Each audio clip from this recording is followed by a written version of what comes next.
नमस्कार दोस्तों। मैं Praveen sir, NEET PhD biology educator. और हम इकोलॉजी यूनिट का चैप्टर पढ़ रहे थे और इसके अंतर्गत हमने जीव के बारे में पढ़ चुके थे और हम अभी पढ़ रहे थे समष्टि के बारे में। तो समष्टि में भी हमने बहुत सारी चीज़ें देख ली थी कि समष्टि क्या होता है, जीव क्या होती है।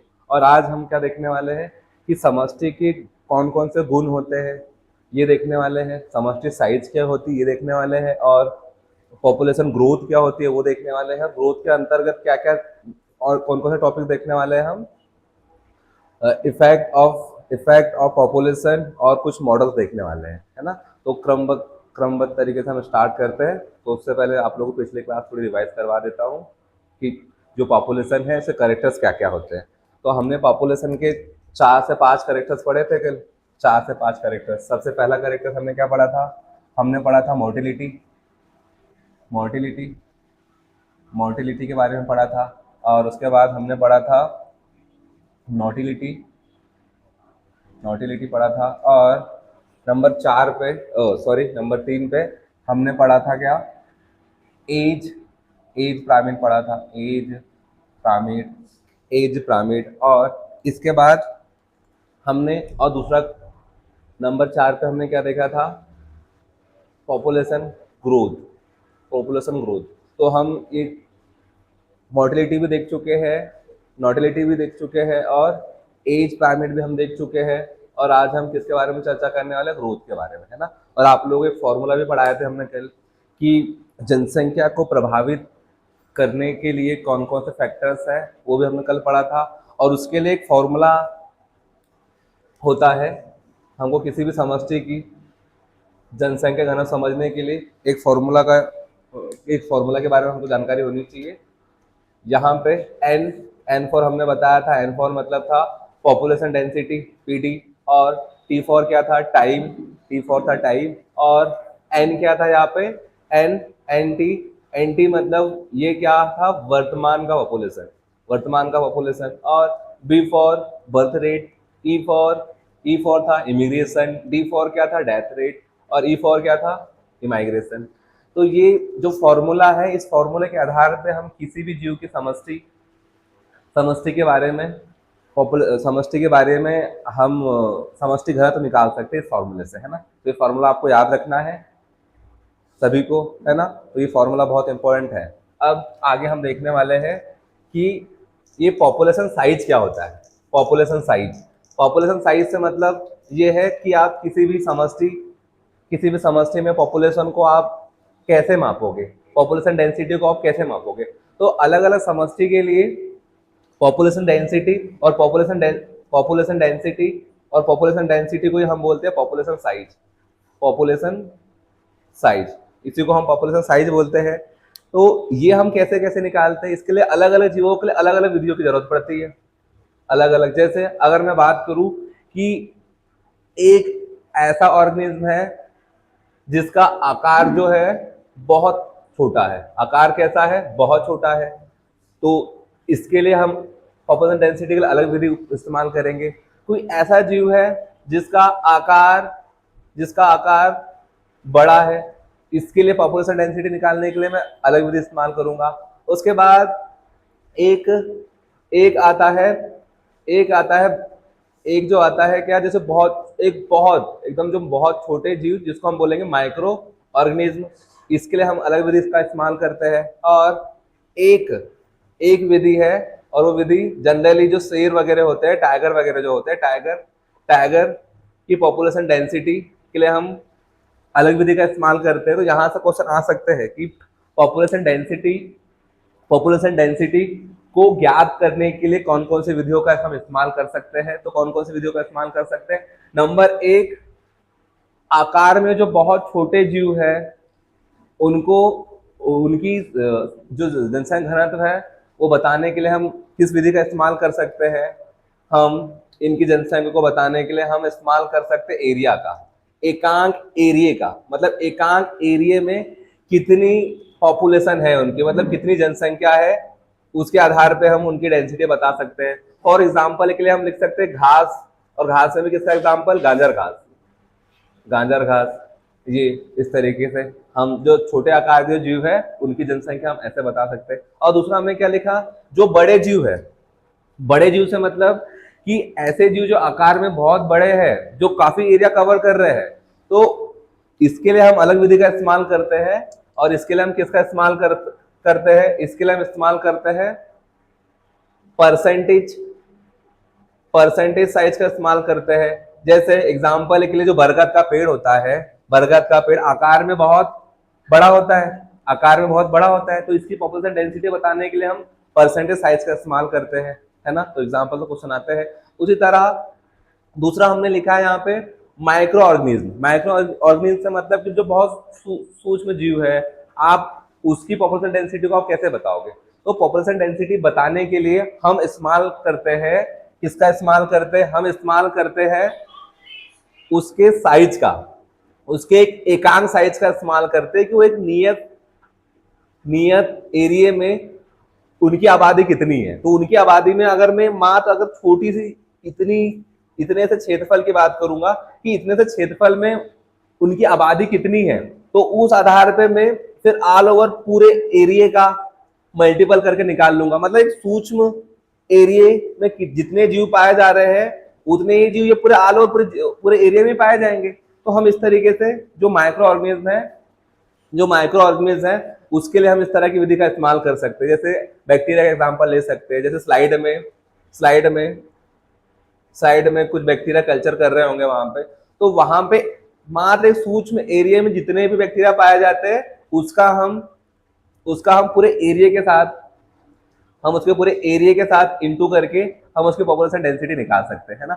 उसी तरह दूसरा हमने यहाँ पे क्या लिखा है, टाइगर, कि हम टाइगर की डेंसिटी को हम कैसे बताएंगे। टाइगर की डेंसिटी एनसीईआरटी बुक में दिया हुआ है, इसलिए भी इंपॉर्टेंट है। तो टाइगर की डेंसिटी, किसी भी जंगल में जो टाइगर पाए जाते हैं उनकी डेंसिटी ज्ञात करने के लिए हम किसका इस्तेमाल करते हैं, पदचिन्ह का, है ना। अगर हमको टाइगर की पॉपुलेशन डेंसिटी का पता करना है तो उसके लिए हम कौन सी विधि का इस्तेमाल करेंगे, पदचिन्ह, है ना। तो आप लोग इतना समझ पा रहे होंगे, है ना। उसी तरह हम एक और विधि का इस्तेमाल कर सकते हैं। जैसे हम कि समुद्र में अगर मछलियों की आबादी का पता करना है कि वहां पे जो आबादी जो रह रही है उसकी कितनी डेंसिटी है, तो हम पूरे समुद्र में हम जीवों को एक एक करके हम उनकी संख्या तो ज्ञात नहीं कर सकते। तो हम क्या करते हैं कि जैसे मान लो ये एक महासागर है और महासागर में अगर यहाँ पे जो मछली है या इसके अलावा जो भी ऑर्गेनिज्म है, अगर हमको इसकी पॉपुलेशन डेंसिटी बताना है तो उसके लिए हमको क्या करना पड़ेगा, उसके लिए हम कर सकते हैं कि अगर मैं इसके सूक्ष्म एरिया मतलब इसका 10% एरिया में कितने जीव रह रहे हैं उनकी पॉपुलेशन डेंसिटी को अगर मैं काउंट करूं, तो काउंट करके अगर मैं इसके पूरे एरिया से मल्टीप्लाई कर दूं तो ये पूरे मछलियों का पॉपुलेशन डेंसिटी निकल जाएगा। तो इस तरीके से अलग अलग जीवों की डेंसिटी बताने के लिए हम अलग अलग विधि का इस्तेमाल कर सकते हैं, है ना। तो एक बार आप वो रिपीट करवा देता हूँ कि जिन भी जीवों का आकार बहुत छोटा होता है उसके लिए हम जनसंख्या का इस्तेमाल कर सकते हैं कि एकांक क्षेत्रफल पे कितनी आबादी रह रही है ना। फॉर एग्जांपल के लिए हमने किसका एग्जांपल लिया था यहाँ पे, गाजर घास, है ना। गाजर घास का इस्तेमाल गाजर घास का एग्जांपल ले सकते हैं। उसी तरह बड़े आकार के लिए हम किसका इस्तेमाल कर सकते हैं, बड़े आकार के लिए हम इस्तेमाल कर सकते हैं परसेंट साइज, है ना। जैसे मैंने किसका एग्जांपल लिया था, बरगद का एग्जांपल लिया था। उसी तरह अगर मुझे बहुत छोटे माइक्रो ऑर्गेनिज्म की डेंसिटी का पता करना है तो उसके लिए किसका इस्तेमाल करना पड़ेगा, उसके लिए हम एक सूक्ष्म एरिया में जितनी भी आबादी पाई जाती है, सूक्ष्म एरिया की अगर मैं पॉपुलेशन डेंसिटी निकालूं और उससे अगर मैं पूरे एरिया का मल्टीप्लाई कर दूं तो उसकी डेंसिटी निकल जाएगी। उसी तरह टाइगर के लिए कौन सी पद्धति का इस्तेमाल किया जाता है, पदचिन्ह, है ना। तो इस तरीके से हम किसी भी समष्टि की पॉपुलेशन डेंसिटी ज्ञात कर सकते हैं, है ना। तो पॉपुलेशन डेंसिटी को पॉपुलेशन साइज भी कहते हैं, है ना। अब आगे हम समझने वाले हैं पॉपुलेशन ग्रोथ की पॉपुलेशन ग्रोथ क्या होती है। तो क्या होती है पॉपुलेशन ग्रोथ, बताइए आप में से कोई कमेंट करके बताइए कि पॉपुलेशन ग्रोथ क्या होती है और पॉपुलेशन ग्रोथ को प्रभावित करने वाले फैक्टर्स कौन कौन से हैं, है ना। तो फैक्टर्स तो बहुत सारे फैक्टर्स हो सकते हैं, है ना। एक दो फैक्टर्स के नाम आप लोगों को बता देता हूँ कि कौन कौन से फैक्टर्स है जो पॉपुलेशन डेंसिटी को प्रभावित कर सकते हैं। तो नंबर 1 पे जो सबसे पहला फैक्टर बर्थ रेट, दूसरा फैक्टर हो सकता है डेथ रेट और तीसरा फैक्टर क्या हो सकता है, तीसरा इमिग्रेशन, इमिग्रेशन। और चौथा फैक्टर क्या हो सकता है, इमाइग्रेशन। ये हो गया। ये तो कैसे फैक्टर्स हो गए, ये तो जैविक फैक्टर्स हो गए, ये तो जैविक फैक्टर हो गए, ये जैविक फैक्टर हो गए एक प्रकार से, ये जैविक फैक्टर हो गए, है ना। और जैविक फैक्टर में और भी बहुत सारे एग्जांपल ले सकते हैं, जैसे परभक्षी, परभक्षी का इस्तेमाल, परभक्षी को ले सकते हैं। जैसे अगर आपसी जीवों के बीच बहुत अधिक स्पर्धा हो रही है तो आपस में वहां के समष्टि घनत्व पर प्रभाव पड़ेगा, है ना। तो इस तरीके से ये जो फैक्टर्स है, ये कौन से फैक्टर्स है, जैविक फैक्टर्स है, जिससे पॉपुलेशन डेंसिटी में प्रभाव पड़ सकता है ना। अब अगला, हम अब जीवित फैक्टर पढ़ा है तो हमने अजीवित फैक्टर के बारे में चर्चा कर लेते कि अजीवित फैक्टर क्या होता है। तो अजीवित फैक्टर में क्या क्या आ जाएंगे, अजीवित फैक्टर में आ जाएंगे क्या, इसमें आ जाएंगे जैसे तापमान हो गया, तापमान हो गया, और जैसे बाढ़ आ गई, बाढ़, बाढ़, और अचानक से क्या होगा, अचानक से जैसे ज्वालामुखी आ गई, ज्वालामुखी आ गई, या तो भूकंप आ गया, या तो भूकंप आ गया। तो इस फैक्टर से भी क्या जनसंख्या घनत्व पे प्रभाव पड़ सकता है। तो हमने अभी क्या देखा, जनसंख्या घनत्व को प्रभावित करने वाले फैक्टर्स के बारे में जाना। अब हम क्या देखने वाले हैं, अब हम देखने वाले हैं ग्रोथ, किसकी ग्रोथ, जनसंख्या की ग्रोथ। तो जनसंख्या की ग्रोथ कब कब हो सकती है, कब कब हो सकती है, जब जब बर्थ रेट भी बढ़ेगा और क्या इमिग्रेशन भी बढ़ेगा, तब भी जनसंख्या दर बढ़ सकती है। दूसरा, जनसंख्या दर कब कब और बढ़ सकती है, तब इमिग्रेशन प्लस डेथ रेट की वैल्यू कम हो, तब भी बढ़ सकती है ना।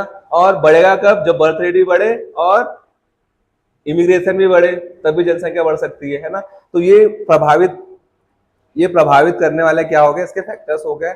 अब आगे हम क्या देखने वाले हैं, आगे हम देखेंगे मॉडल, और ये मॉडल बहुत इंपॉर्टेंट टॉपिक है इस चैप्टर का। यहां से नीट और पीएचडी में कई बार क्वेश्चन आ चुके हैं। तो ये मॉडल्स जो है, ये मॉडल्स को आप लोगों को बहुत अच्छे से समझना है। और मॉडल समानता हमको मुख्यतः हमको दो मॉडल पढ़ने हैं। पहला मॉडल क्या है, एक्सपोनेंशियल मॉडल, और दूसरा कौन सा है, लॉजिस्टिक मॉडल, है ना। एक्सपोनेंशियल मॉडल जो है, इसको हम क्या कहते हैं, एक्सपोनेंशियल मॉडल को हम बोलते हैं, इसको हम कहेंगे, इसको एक्सपोनेंशियल मॉडल मतलब क्या, ये किसके आधार पे होता है, ये मॉडल का इस्तेमाल हम कब करते हैं, जब क्या हो, जब क्या हो, जब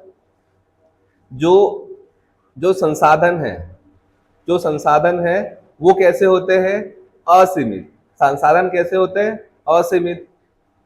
तब हम कौन से मॉडल का इस्तेमाल करते हैं, ग्रोथ मॉडल। और दूसरा मॉडल हमने क्या लिखा है यहाँ पे, लॉजिस्टिक मॉडल।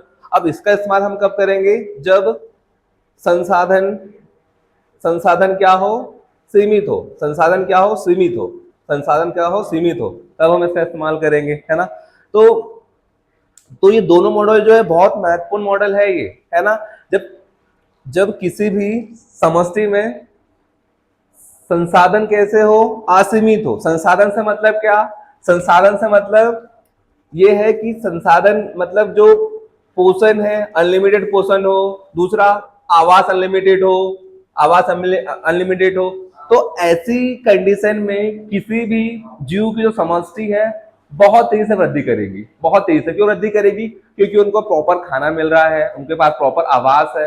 तो क्या होगा, तो वहां पे जो भी जीव है उनमें बहुत तेजी से वृद्धि होंगी, बहुत तेजी से वृद्धि होंगी, है ना। तो वहां के लिए हम कौन सा मॉडल इस्तेमाल करते हैं, एक्सपोनेंशियल मॉडल। और दूसरा, जहां पे संसाधन कैसे हो, सीमित हो, कैसे हो, सीमित हो, मतलब वहां पे पोषण भी सीमित है और आवास भी सीमित है। तो ऐसे कंडीशन में क्या होगा, ऐसे कंडीशन में क्या होगा, जहां पे जो जीव सर्वाइव कर रहे हैं, एक समय बाद क्या होगा, एक समय बाद इनकी वृद्धि रुक जाएंगी, एक समय बाद इनकी वृद्धि रुक जाती है ना। तो उसके लिए हम कौन सा मॉडल इस्तेमाल करते हैं, इसके लिए कौन सा मॉडल इस्तेमाल करते हैं, लॉजिस्टिक मॉडल, है ना। अब एक एक करके थोड़ा और विस्तार से समझते हैं हम, एक एक करके। अब पहला हमने क्या लिखा है यहाँ पे, एक्सपोनेंशियल मॉडल, है ना। अब इस मॉडल को हम किस नाम से जानते हैं, इस मॉडल को हम ज्योमेट्रिक मॉडल के नाम से भी जानते हैं। इसे हम जी शेप मॉडल भी कहते हैं, जी शेप मॉडल भी कहते हैं, है ना। अब इसको समझने के लिए हमने यहाँ पे ग्राफ बनाया हुआ है, और ग्राफ में ये इसका एक्स एक्स हो गया और ये इसका क्या है, वाई अक्ष है। तो इसको हमने, ये जो एक्स एक्सिस को हमने क्या दर्शाया है, इसको हमने दर्शाया एन। एन फॉर क्या है, पॉपुलेशन डेंसिटी। एन फॉर क्या है, पॉपुलेशन डेंसिटी। और यहाँ पे टी फॉर क्या है, टाइम। तो वाई एक्स को हमने क्या बताया, टाइम। अब यहाँ पे हम बात कर रहे हैं एक्सपोनेंशियल मॉडल। तो एक्सपोनेंशियल मॉडल जो होता है, क्या होता है कि यहाँ पे शुरुआती तौर पे इसकी वृद्धि जो होती है थोड़ी कम होती है ना। शुरुआती तौर पे बोले तो हम इसको बोल सकते हैं किसी भी समष्टि का क्या, प्रारंभिक फेज, इसको हम बोल सकते हैं प्रारंभिक अवस्था। और दूसरा इसका जो ये वाली अवस्था है, इसको हम कौन सी अवस्था कह सकते हैं, इसको हम कह सकते हैं मध्य अवस्था। कौन सी अवस्था होंगी ये, मध्य अवस्था। मध्य अवस्था, मिडिल अवस्था, मिडिल अवस्था, ये हो गई मिडिल स्टेज। दूसरा जो आखिरी में जो है, इसको हम क्या कह सकते हैं, इसको हम कह सकते हैं एंड फेज। क्या कह सकते हैं हम उसको, एंड फेज। तो यहां से क्वेश्चन कैसे आते हैं, क्वेश्चन कैसे आते हैं, यहां से क्वेश्चन ऐसे आएंगे कि जो लॉजिस्टिक मॉडल है, सॉरी जो एक्सपोनेंशियल मॉडल है, उसमें शुरुआती में अगर क्या हो रहा है, बहुत तेजी से वृद्धि हो रही है, बहुत तेजी से वृद्धि हो रही है, और वृद्धि के लिए हम एक इस्तेमाल करते हैं त्वरण। और अगर वहां पे कमी हो रही है तो उसके लिए हम क्या इस्तेमाल करते हैं, मंदन। अब वहां पे कोई वृद्धि नहीं हो रही तो उसमें हम कौन सा इस्तेमाल करते हैं, क्या इस्तेमाल करते हैं, स्थिर। तो इस तरीके से क्वेश्चन ऐसा आता है कि जो एक्सपोनेंशियल मॉडल जो है इसमें शुरुआती तौर पर, मतलब जो प्रारंभिक अवस्था है उस अवस्था में वृद्धि मंद हो रही है, त्वरण हो रही है, या स्थिर है। तो इस तरीके से क्वेश्चन आता है। तो अगर मैं एक्सपोनेंशियल मॉडल की बात करूं तो प्रारंभिक अवस्था में क्या होता है कि प्रारंभिक अवस्था में जो पॉपुलेशन ग्रोथ जो है बहुत थोड़ी धीमी होती है। फिर जो मध्य अवस्था है, जो मिडिल अवस्था है, इसमें एकदम से क्या होता है, एकदम से पॉपुलेशन बढ़ जाती है, जिसको हम क्या कहेंगे, त्वरण अवस्था कहेंगे। और अंत में क्या होता है, अचानक से जो पॉपुलेशन डेंसिटी जो है वो कैसे जाती है, एकदम से वो ग्रोथ रुक जाती है ना, ग्रोथ रुक जाती है। और ये ग्रोथ रुकती क्यों है, क्योंकि यहाँ पे एक फैक्टर हमने जो लिखा हुआ है, क्या के लिखा है, के फॉर होता है क्या, पोषण की क्षमता। कि किसी भी जीव की या जीव समष्टि की एक क्षमता होती है, और क्षमता किस पे डिपेंड करती है कि वो कितना खा रहा है। तो जो पोषण क्षमता होती है उसको हम किससे प्रदर्शित कर रहे हैं, के से प्रदर्शित कर रहे हैं, है ना, के से प्रदर्शित कर रहे हैं। तो इस तरीके से जो मॉडल है, ये कौन से मॉडल की चर्चा करी हमने, एक्सपोनेंशियल मॉडल। इसमें जो प्रारंभिक अवस्था जो है, इसमें पॉपुलेशन ग्रोथ थोड़ी कम होती है, मध्य में एकदम से बहुत ज्यादा हो जाती है, त्वरण हो जाती है, और अंत में जाके कैसे जाती है, एंड हो जाती है ना। तो इस तरीके से इसको समझने के लिए यहाँ पे हमने एक फॉर्मूला लिखा हुआ है, यहाँ पे D N upon D T is equal to R N. अब यहाँ पे एन क्या है, टी क्या है, आर क्या है, और एन क्या है। तो यहाँ पे एन फॉर क्या है, एन फॉर है पॉपुलेशन डेंसिटी। एन क्या है, पॉपुलेशन डेंसिटी, किसी भी समस्या की पॉपुलेशन डेंसिटी। और दूसरा यहाँ पे एन टी का मतलब क्या है, एन टी का मतलब क्या है, एन टी का मतलब है टी समय में पॉपुलेशन डेंसिटी। और यहाँ पे दूसरा हमने क्या लिखा, एन जीरो मतलब क्या, जीरो समय में पॉपुलेशन डेंसिटी। दूसरा आर, ये आर से क्वेश्चन आ चुका है कि आर क्या है। तो आर क्या होता है, ये आर होता है नेचुरल ग्रोथ इंक्रीजिंग रेट। ये आता है कि इसका फुल फॉर्म क्या होता है। तो जब एक्सपोनेंशियल मॉडल की बात करें तो उसके लिए हमको कौन सा फॉर्मूला इस्तेमाल करना है, ये वाला। और दूसरा मॉडल कौन सा है, दूसरा जो लॉजिस्टिक मॉडल है। और लॉजिस्टिक मॉडल की खास बात क्या है, इसकी खास बात यह है कि इसमें संसाधन कैसे सीमित है, और स्वाभाविक सी बात है संसाधन सीमित है। तो एक समय बाद एक समय ऐसा होगा कि बहुत वृद्धि होगी, और एक समय बाद ऐसा होगा कि पूरी वृद्धि एकदम से रुक जाएगी। क्यों रुक जाएंगी, क्योंकि संसाधन सीमित है।